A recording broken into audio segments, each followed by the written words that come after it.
ပရိသတ်များမင်္ဂလာပါရှင်ဒီကနေ့မှာတော့ Neogenesis ဂျာနယ်မှာပါတဲ့မှတ်ဉာဏ်နဲ့ပတ်သက်ပြီးတော့သိပ္ပံပညာရှင်တွေရဲ့တွေ့ရှိချက်ကိုပြောပြချင်ပါတယ်လူတော်များကအသက်ကြီးလာရင်အုံနောက်ကတဖြည်းဖြည်းဆုပ်ယုပ်သွားရုံပဲရှိတယ်လို့ယုံကြည်ထားကြပါတယ်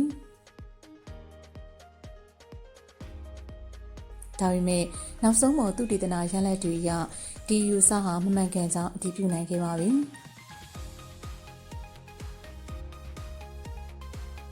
သိပ္ပံပညာရှင်တွေရဲ့တွေ့ရှိချက်အရ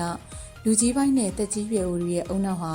ဆဲလ်အသစ်တွေကိုထပ်မံထုတ်လုပ်နိုင်စွမ်းရှိသေးတယ်ဆိုတာပါ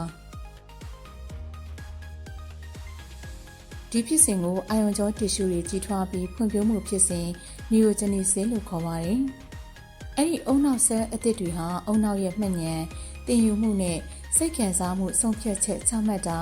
စတာတွေနဲ့တိုက်ရိုက်သက်ဆိုင်တဲ့ hippocampus လို့ခေါ်တဲ့အစိတ်ပိုင်းမှာဖြစ်ပေါ်လာတာပါပိုပြီးစိတ်ဝင်စားဖို့ကောင်းတာကကျမတို့ရဲ့နေ့စဉ်နေထိုင်မှုပုံစံတွေကထင်ထားတာတဲ့အုံနောက်ပေါ်ပိုပြီးသက်ရောက်မှုရှိနေတာပါပဲအုံနောက်ဆဲလ်အသစ်တွေဖြစ်ပေါ်လာဖို့လှုံ့ဆော်ပေးနိုင်တဲ့အချက်တွေကတော့ပုံမှန်လေ့ကျင့်ခန်းလုပ်တာအသစ်သောအရာတွေကိုလေ့လာသင်ယူတာမျှတတဲ့အာဟာရကိုစားသုံးတာစိတ်ဖိစီးမှုကိုလျှော့ချပြီးတော့ကောင်းမွန်စွာအနားယူတာတို့ပဲဖြစ်ပါတယ်ဆိုလိုတာကတော့အုံနောက်ဟာအသက်အရွယ်ကြောင့်ပဲဦးမင်းသွားတာမဟုတ်ပဲ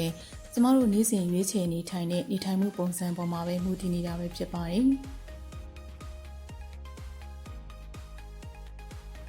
အုံနောက်ကျန်းမာရေးကိုမဖြစ်မနေဂရုစိုက်ကြဖို့အတွက်အကြံပြုလိုက်ပါတယ်ရှင်